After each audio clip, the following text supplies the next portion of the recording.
Hallo daar en baie welkom. Ons is besig met 'n aanlyn Bybelskool met die Hebreërbrief. Ons het by hoofstuk 4 aangekom. As jy vandag vir die eerste keer by ons aansluit, kan ek ook vir jou sê asseblief baie welkom. Hierdie notas is vir jou beskikbaar. Ek deel dit graag met jou. En selfs as jy deel wil wees van ons weeklikse verspreidingslys van hier af vorentoe, stuur net my e-pos. Dis ook so dat dit mag dalk wees dat hierdie reeks al klaar afgesluit is en jy het nou eers hierby aangekom.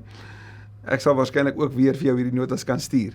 Stuur net vir my e-pos en ek maak graag so. Die Hebreërbrief is 'n merkwaardige boek. Sommige reken is die moeilikste boek in die Nuwe Testament, want die beelde, die metafore waarmee hy werk is bitter bekend vir die Joodse lesers, en dis waarskynlik vir wie hy skryf, waarskynlik vir 'n groep Joodse gelowiges, huisgemeentes, en waarskynlik in Rome. Ons sal later sien dat daar verwys word na die mense in Italië, die gelowiges in Italië. So, waarskynlik 'n beskrywing van hulle. Die onderdrukking is intens, die vervolging is intens en die gelowiges het moeg geword. So in hierdie brief van aanmoediging, van motivering, sê die Hebreërskrywer, fokus op Jesus. Jesus die groter as. Verlede week was daar 'n baie belangrike appel vanuit Psalm 95, en as jy nou onlangs gekyk het na verlede week, sou jy sien, ek het verwys na Psalm 110, glip saam my kant, dit wag vir volgende week, maar Psalm 95 is hierdie belangrike fokus van, vandag nog as julle my stem hoor, moet julle nie hardkoppig word nie, en daai woord hardkoppig, dit klink soos 'n koppige saak, en ja, waarskynlik hardkoppigheid kan lei ook daartoe dat jy 'n harde hart kry. En dit was die appel van hoofstuk 3, dat die Here ons harte soek, dat ons hom van harte sal lief hê, en dat geloof wat in wese vertroue is, en vertroue is in wese 'n hartsaak, dat dit uitspeel in 'n lewe van gehoorsaamheid. En die skrywer het die waarskuwing gerig vanuit die verhaal van Israel, vanuit hulle uittog, hoe hulle in die woestyn geëindig het, en steeds hulle harte verhard het. Hoe hulle al het die Here voorsien deur die uittog en deur die Rietsee se deurloop, die deurwandel. Al het hy voorsien deur die 10 gebooie, al het hy voorsien met die water, al het hy voorsien met die manna, al het hy voorsien met die kwartels, het hulle nog steeds nie geluister nie. Het hulle nog steeds weggebreek, al was hy teenwoordig deur die tabernakel. Nee, die Shekinah van die wolkkolom en die vuurkolom, het hulle steeds nie geluister nie, kon hulle nie die beloofde land ingaan nie, en die beloofde land se metafoor daar is rus. En die appel van die skrywer op die lesers is, wees baie versigtig. Hy sê verder, sien na mekaar om, sodat iemand dit nie mis nie, sodat ons vir almal saam, dan wese, alle gelowiges, in sy rus kan ingaan. Hy vat hierdie tema van rus ook verder in vandag se fokusteks, hoofstuk 4, mag die Here ons ook seën. Kom ons vra hom daarvoor. Dankie Here dat ons op hierdie manier by mekaar kan wees. Dankie dat u woord altyd vars en nuut is. Ons het u so nodig. Praat asseblief met ons. Ek bid dit in u naam. Amen. Hoofstuk 4 vers 1. Terwyl die belofte om in sy rus in te gaan nog van krag is, so dis die gedagte Psalm 95 van vandag nog, nee, moet ons oppas dat dit nie miskien later blyk dat een van julle agtergebly het nie. Hier is die motivering vir sy brief, en die beeld van agterbly is iemand wat agter geraak het. So wat hoor ons is die hart van hierdie Hebreërskrywer? Jy's reg, dis die hart van 'n herder. 'n Herder wat nie wil hê dat skape afdwaal nie, wat hulle wil byhou, en daarom kom ons sien na mekaar om. Vers 2, ons het die blye boodskap ontvang net soos hulle. So ons het dit gehoor. Hoofstuk 2 het die skrywer gepraat van ons het dit gehoor, en ons het dit gedeel, dit wat voorheen gedeel is, wat natuurlik by name van die apostels, die eerste getuies ook was. Ons het die blye boodskap ontvang, maar hoewel hulle die prediking gehoor het, het hulle niks gebaat nie, omdat hulle nie geglo het wat hulle gehoor het nie. Nou hierdie natuurlik is 'n beskrywing van Israel, wat by wyse van die profete, by wyse van die leiding ook van Moses, die wil van die Here gehoor het, en dit nie aanvaar het nie. Nou skryf die skrywer vir sy lesers, ons het dit gehoor, en ons moet pas op. Ons moet pas op. Die belangrike hiervan natuurlik is, dat dit nie net 'n kopding is nie, nee. Dat jy dit nie net moet hoor nie, maar dat jy dit met jou hart moet aanneem. Daar's 'n gevaar dat jy iets met jou kop kan aanvaar. Ek het iemand op 'n stadium geken wat gereeld die gewoonte gehad het om te sê, ek hoor jou, ek hoor jou, ek hoor jou. Maar ek hoor jou beteken 1 nie ek luister nie, en 2 beteken nie ek glo nie, of ek stem saam nie. Maar ek hoor jou. En soms kan dit so wees, dat ons ook so luister na die woord van die Here. Ek hoor jou, dis jou opinie, ek hoor jou. Maar die gevaar is, as jy dit nie met jou hart aanneem nie, dan kan jy verlore gaan. Want die hartsaak is natuurlik Matteus 22, jy moet die Here jou God lief hê met, jy's reg, jou hele hart, met alles binne in jou. Vers 3, ons wat glo, gaan wel in die rus in. Hier is die bemoediging vir die lesers. Hoor dit mooi. As jy glo, want geloof word sigbaar in gehoorsaamheid, gaan kyk maar net die Jakobusbrief daaroor. Ons wat glo, gaan wel in die rus in, maar hulle nie. Wie is die hulle? Hulle wat nie glo nie. Soos God gesê het, toe het ek in my torener eed afgelê, in my rus sal hulle beslis nie ingaan nie. Natuurlik 'n aanduiding van verlossing. En dit moet ek nou vir julle sê as 'n nuwe ontdekking vir my. Hoewel ek al baie keer, ek wil amper sê 100 kere, selfs 1000 plus keer, Matteus 11:28 gelees het, en waarin Jesus sê, kom na my toe almal wat uitgeput en oorlaai is, en ek sal vir julle rus gee. Neem my, juk op julle en leer van my, want my juk is sag en my las is lig, en julle sal rus kry vir julle gemoed. Het ek nooit daaraan sou kon dink, dat rus daar 'n beskrywing van verlossing is nie. Dat wanneer Jesus sê, dat hy sagmoedig en nederig van hart is, dat sy hart is om ons te ontmoet wanneer ons op ons laagste en ons donkerste plekke is, dat daar ook vanuit ons laagste en donkerste plekke 'n verwysing na redding kan wees.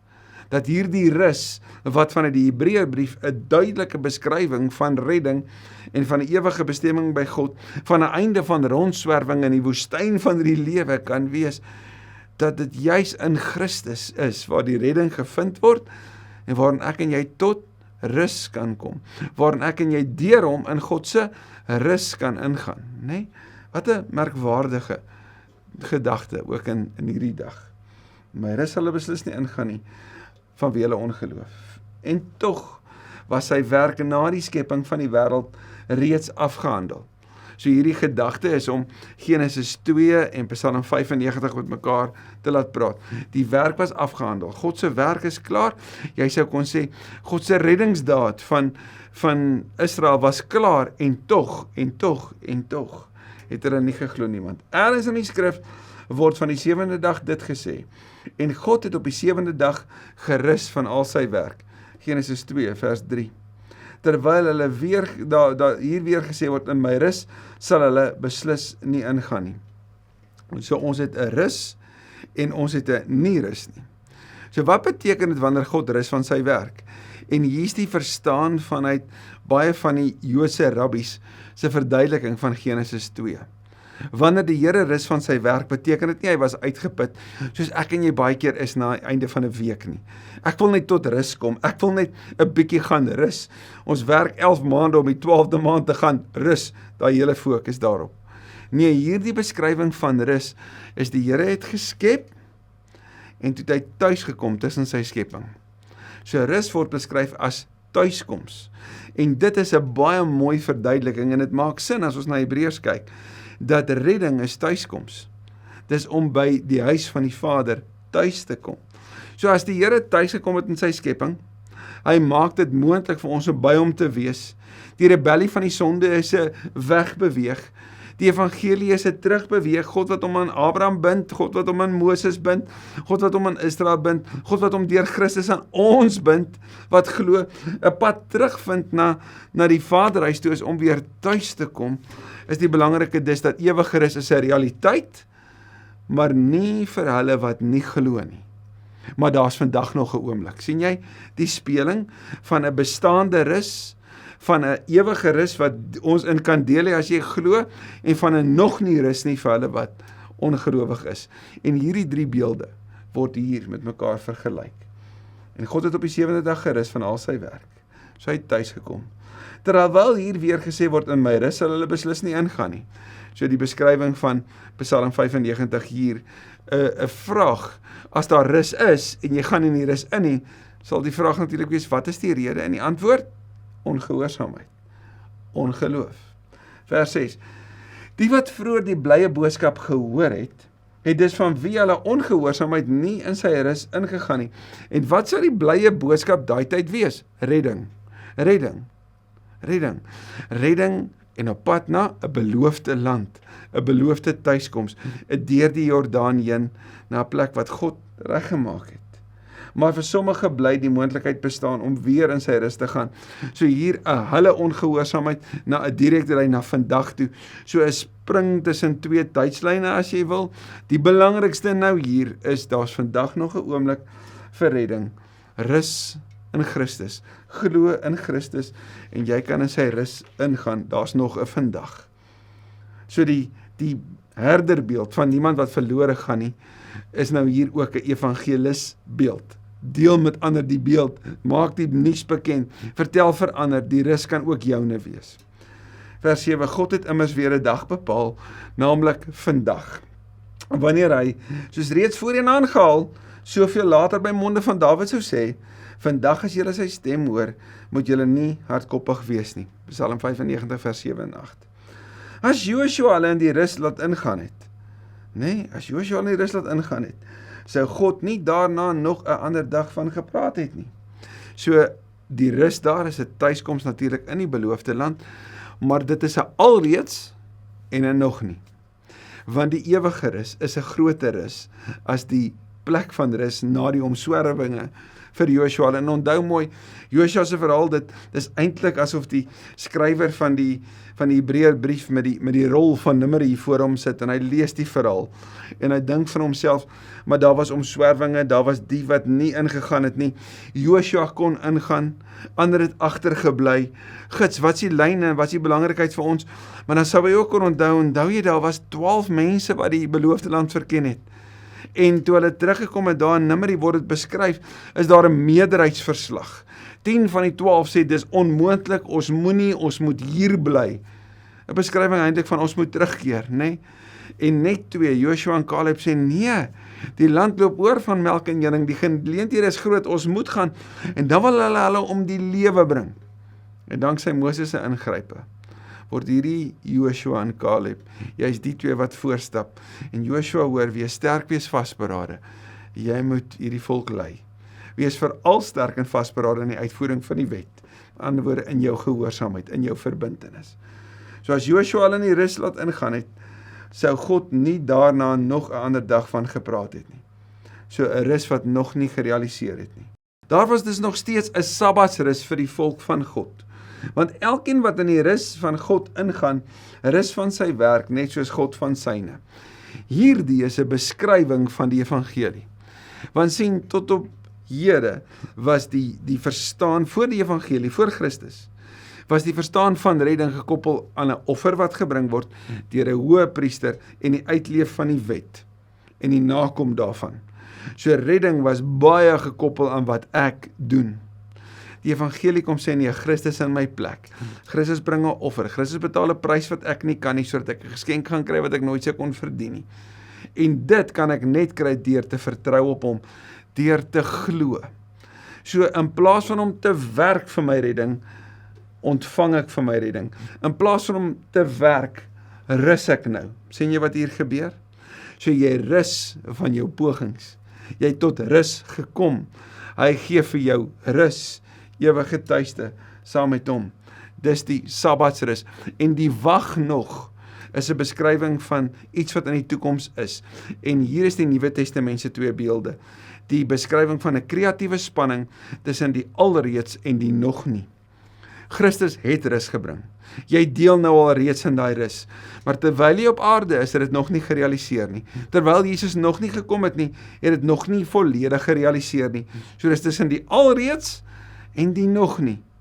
En hier tussenin word die gelowiges opgeroep om vas te byt, om te volhard. Want elkeen wat in die rus van God gaan, rus van sy werk, net soos God van syne. En as rus is om tuis te kom, beteken dit elkeen wat in God se tuiskoms ingaan, is tuis. Net soos wat God ons geskep het, om tuis tussen hom te wees. Gaan lees gerus 'n bietjie, gerus nogal, Openbaring 21 vers 4.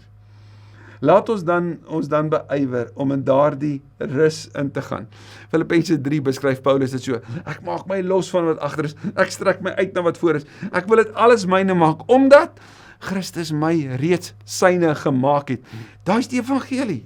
So ek streef my daarna om in hierdie Sabbatsrus in te gaan, omdat ek nou reeds al deel daarin. Laat ons beywer daarvoor, sodat niemand hulle voorbeeld van ongehoorsaamheid navolg en ook omkom nie. Die groot waarskuwing van hierdie brief. Vers 12, die woord van God. En hier word beskryf natuurlik na die teks soos wat hulle dit in daai tyd ook gehad het. Die woord van God is lewend en kragtig. Gaan kyk 'n bietjie Paulus se beskrywing daarvan in Timoteus, wanneer hy oor die krag van die woord praat.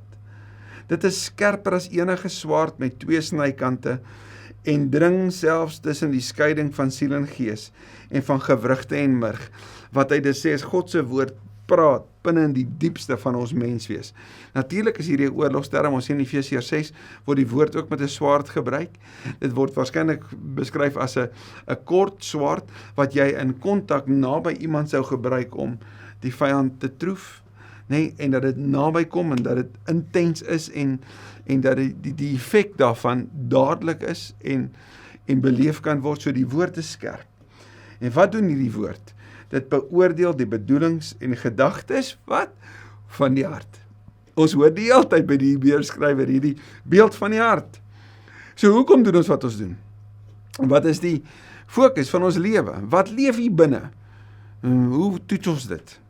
Aan die woord van God. En deur gebruik te maak van die woord van God, kom hierdie baie ernstige appel om gelowig te volhard en om gehoorsaam te bly aan die woord van God. Nee. Daar is ook niks in die skepping wat vir God onsigbaar is nie. Ons het net nou gepraat van die skepping en van God wat tot rus kom. Ons hoor nou van sy woord. Ons sien dat dit ons beoordeel en dan die belangrike van die Here van die skepping wat alles sien. Psalm 139, daar's nie 'n gedagte in by my wat u nie van weet nie. Nog voordat ek iets sê, weet u wat dit gaan wees. So God, u ken my. Here, u ken my.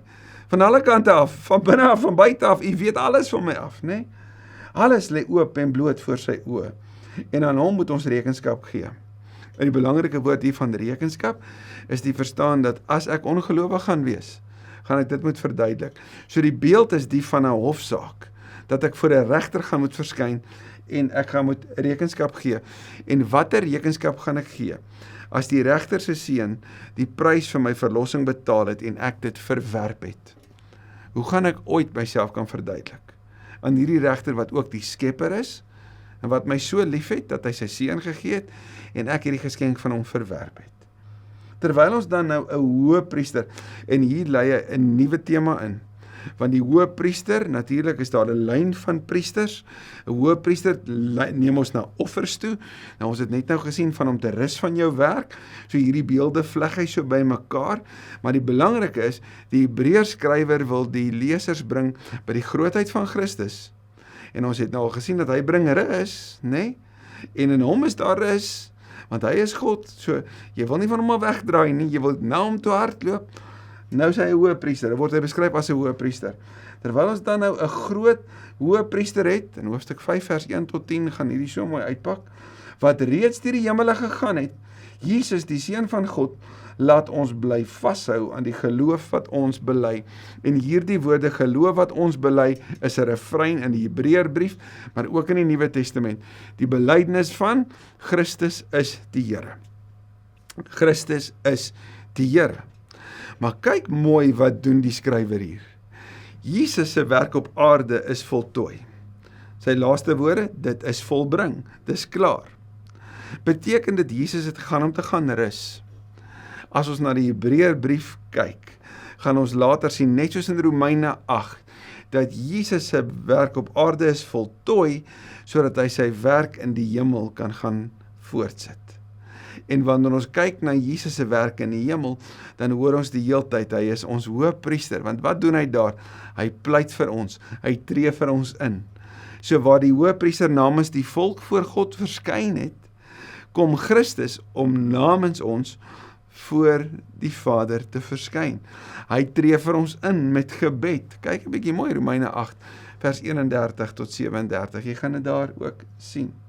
So ons het 'n Hoëpriester, hy het deur die hemele gegaan, wat 'n beskrywing is. Onthou, ons ken dit as die voorhangsel, die allerheiligste, die plek waar die Hoëpriester 1 keer per jaar gegaan het om namens die volk voor God te verskyn.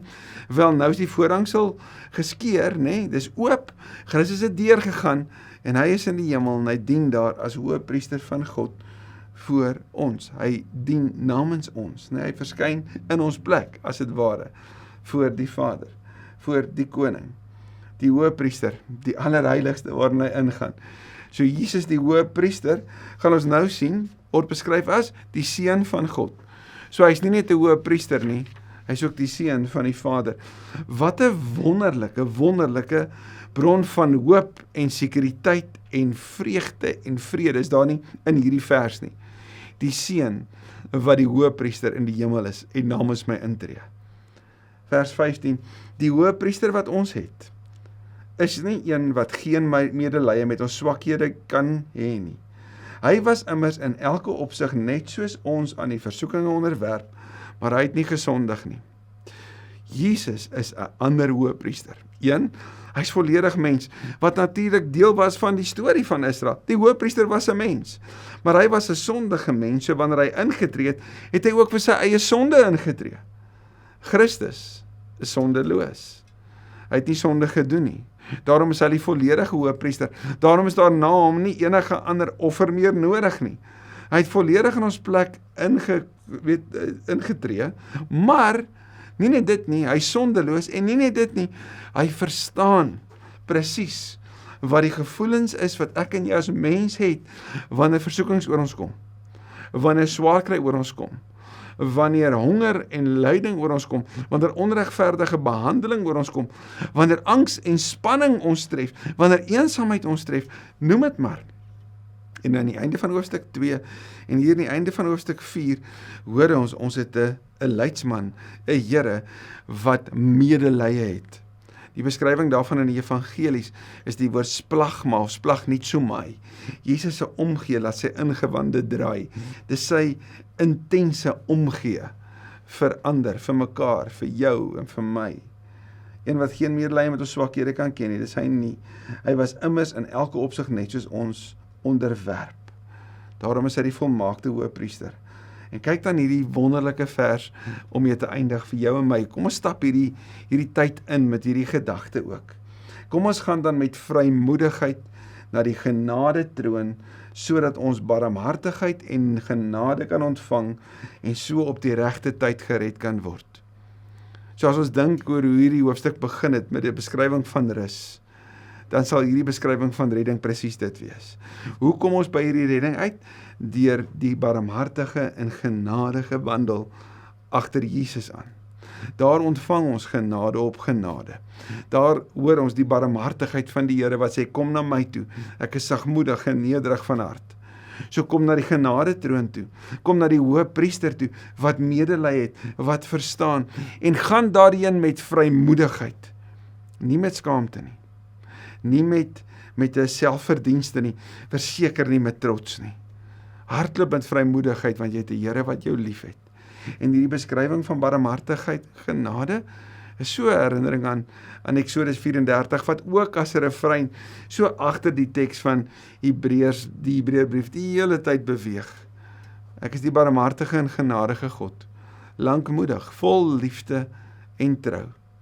Dit is die Here wat ek en jy kan ken, en saam met wie ek en jy in ewige rus kan deel. Dankie Here vir die oproep tot volharding, tot vasbyt, tot gehoorsaamheid. Dankie vir die uitnodiging van rus, vir die dringendheid van vandag, maar meer nog, dankie vir die absolute hoogtepunt. Here, dat ons 'n Hoëpriester het wat vir ons intree.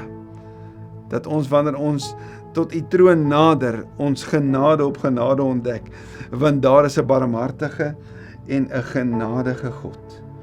'n Here wat vanuit sy genade troon uitreik na ons toe, wat ons oproep om te kom en rus te kry. En ek bid so dat wie ook al hierna luister vandag, hierdie woord van vrymoedigheid sal aangryp met hulle hele hart en sal hardloop na u toe. So jammer vir die kere wat ons weghardloop. So jammer vir die kere wat ons self probeer. So jammer vir die kere wat ons op 'n dwaalspoor afdwaal en dalk selfs 'n bietjie agterraak. Ek bid so dat ons vir die mense in ons lewe wat ons ken, wat dalk op hierdie oomblik op 'n dwaalspoor is, of wat besig is om agter te raak, om hulle te gaan herinner aan hierdie genadetroon, aan die barmhartigheid en genade wat ons sal ontvang as ons daarheen gaan met vrymoedigheid. Dat skaamte ons nie sal weghou nie, dat skuldgevoelens ons nie sal weghou nie, dat teleurstelling ons nie sal weghou nie, maar dat ons sal hardloop voluit agter U aan, na U toe. U wat met oop arms vir ons verwelkom by 'n plek van rus. Ons aanbid U, ons eer U daarvoor in Jesus se naam. Amen. Amen. Ek bid dat jy in hierdie week 'n kans sal kry om met iemand hierdie besondere hoofstuk te kan deel. Mooi week vir jou.